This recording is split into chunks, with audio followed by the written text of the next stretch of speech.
This channel does not promote any violent, harmful, or illegal activities. All content provided by this channel is meant for an educational purpose only.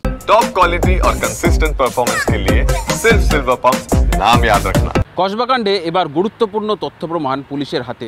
Police সূত্রে খবর যে guard রুমে নির্যাতিতাকে গণধর্ষণ করা হয়েছে সেখান থেকে তারা একটি হলুদ রঙের চাদর বাজেয়াপ্ত করেছেন এবং তদন্ত করতে গিয়ে যখন সেই চাদরটিকে পরীক্ষা করা হয় সেই চাদরের বেশ কয়েকটি জায়গায় তারা দাগ দেখতে পান এবং দাগ দেখার সঙ্গে সঙ্গেই তারা সেই অংশটিকে চাদরের সেই অংশটিকে কেটে বাজেয়াপ্ত করেছেন এবং সেই অংশটিকে ফরেনসিক পরীক্ষার জন্য পাঠানো হচ্ছে। কেন পাঠানো হচ্ছে? তদন্তকারীদের একাংশ সূত্রে জানা যাচ্ছে তারা মনে করছেন সেই দাগটি আসলে বায়োলজিক্যাল স্যাম্পল হতে পারে বা দেহরস হতে পারে, অর্থাৎ অভিযুক্ত যারা ধর্ষণ করেছে সে তাদের দেহরস বা বায়োলজিক্যাল স্যাম্পল হতে পারে। সেই কারণে ফরেনসিক পরীক্ষায় পাঠিয়ে তারা নিশ্চিত হতে যায় যে সেটা আদৌ দেহরস বা বায়োলজিক্যাল স্যাম্পল কিনা।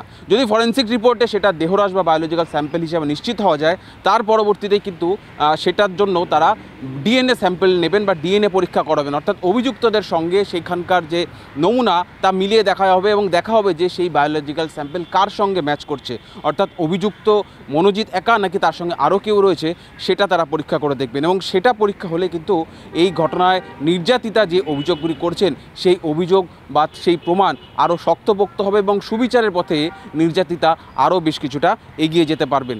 তদন্তকারীদের সূত্রে জানা যাচ্ছে যে জায়গাতে তাকে ধর্ষণ করা হচ্ছে অর্থাৎ গার্ডরুম, সেই গার্ডরুমের পরিস্থিতি যখন তারা গিয়ে খতিয়ে দেখেন তাদের মনে হয়েছে যে এই ঘটনার পিছনে একটা পূর্ব পরিকল্পনাও কাজ করতে পারে। তার কারণ সেই গার্ডরুমে কোনো খাট ছিল না, সেখানে কোনো চৌকি ছিল না, কী ছিল সেখানে 3টি চেয়ারকে পরপর জুড়ে সেটাকে খাট বা চৌকির আকার দেওয়া হয়েছে।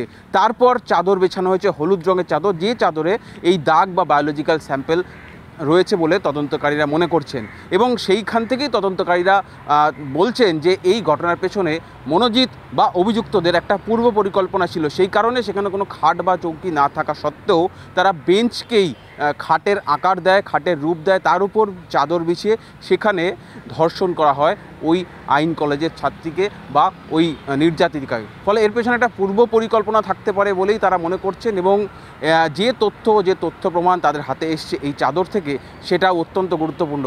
পুলিশ সূত্রে জানা যাচ্ছে যে চাদরের যে অংশটিতে দাগ ছিল সেই অংশটি ছাড়াও গোটা চাদরটিকেই তারা পরীক্ষার জন্য পাঠাবেন, কারণ সেখানে আরও অন্য অভিযুক্তদের বায়োলজিক্যাল স্যাম্পল থাকতে পারে। তাই সে ব্যাপারে নিশ্চিত হওয়ার জন্য শুধু চাদরের দাগ লাগা অংশ না, গোটা চাদরটিকেই তারা পরীক্ষার জন্য পরীক্ষাগারে পাঠাবেন।